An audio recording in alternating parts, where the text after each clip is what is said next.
Hello everybody, welcome to the Chetan Gupta Math Academy. और आज हम कक्षा 10वीं की जो गणित है उसमें चैप्टर 6 जो है त्रिभुज, उसकी प्रश्नावली 6.1 का जो पहला प्रश्न दिया गया है ये हल करने वाले हैं।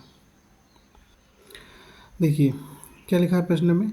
कोष्टकों में दिए शब्दों से सही शब्दों का प्रयोग करते हुए रिक्त स्थानों को भरिए। ठीक है, तो यहाँ पर ये जो पाठ है इसमें हमको क्या पढ़ना है, इसमें हमको समरूपता के विषय में पढ़ना है। सर्वांग समता जो है उसके विषय में हम कक्षा 9वीं में पढ़ चुके हैं और अभी इस बार हमको समरूपता के विषय में पढ़ना है। तो देखिए ये जो प्रश्न है ये समरूपता पर आधारित है। क्या दिए हैं, क्या दिया है पहले प्रश्न में, सभी वृत्त आपस में कैसे होते हैं, तो इसका उत्तर है आपस में समरूप होते हैं। अब कैसे होते हैं इसके उदाहरण के लिए मैंने यहाँ पे चित्र बनाए हैं।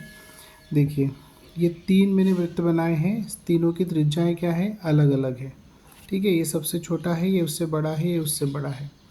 तो इनकी त्रिज्याएं ज़रूर अलग हैं लेकिन इनका जो रूप है वो एक जैसा है। ठीक है, ये सभी वृत्त हैं, अलग अलग त्रिज्याओं वाले जो वृत्त हैं।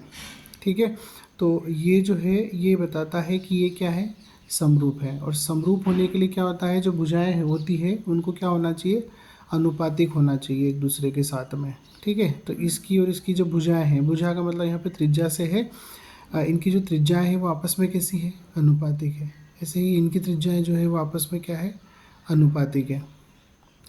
इसी प्रकार से हमारा जो दूसरा प्रश्न है इसमें लिखा है सभी वर्ग आपस में कैसे होते हैं, तो सभी वर्ग भी आपस में समरूप होते हैं।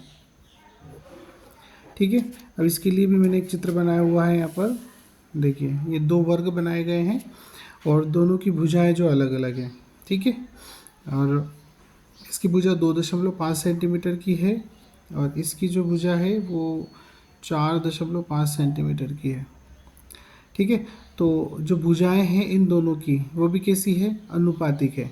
मतलब इसकी भुजा का अनुपात इसकी भुजा के साथ में जो है वही इस भुजा का अनुपात इस भुजा के साथ में है और वही अनुपात इस भुजा का इस भुजा के साथ में है।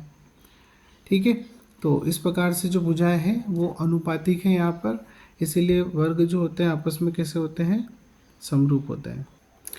जैसे ये तीसरा प्रश्न यहाँ पर लिखा हुआ है, क्या लिखा है, सभी खालिस्तान त्रिभुज समरूप होते हैं। तो किस प्रकार के त्रिभुज समरूप होते हैं, समद्विबाहु या समबाहु। तो जो समबाहु त्रिभुज होते हैं वो आपस में समरूप होते हैं, क्योंकि समबाहु त्रिभुज की सभी भुजाएं आपस में बराबर होती है। तो जब आप 2 या 3 या जितने भी त्रिभुज बनाएंगे, जैसे मान लीजिए 2 समबाहु त्रिभुज आपने बनाए, तो उसकी जो संगत भुजाएं होंगी वो अनुपातिक होंगी। ठीक है, इसीलिए समबाहु त्रिभुज जो होते हैं समरूप होते हैं। चौथा जो प्रश्न है उसमें लिखा है भुजाओं की समान संख्या वाले 2 बहुभुज समरूप होते हैं यदि उनके संगत कोण कैसे हों, तो संगत कोण बराबर होने चाहिए तथा उनकी संगत भुजाएं जो है वो समानुपाती होना चाहिए। ठीक है, तो ये है इसका पहले प्रश्न का उत्तर और ये बहुत ही इम्पोर्टेंट है। ठीक है, अक्सर इसमें से एक या एक आधी ऑब्जेक्टिव परीक्षा में पूछा ही जाता है, तो इसकी अच्छे से तैयारी करें। Thanks for watching. वीडियो को लाइक कीजिए, शेयर कीजिए और मुझे सपोर्ट कीजिए। Thank you.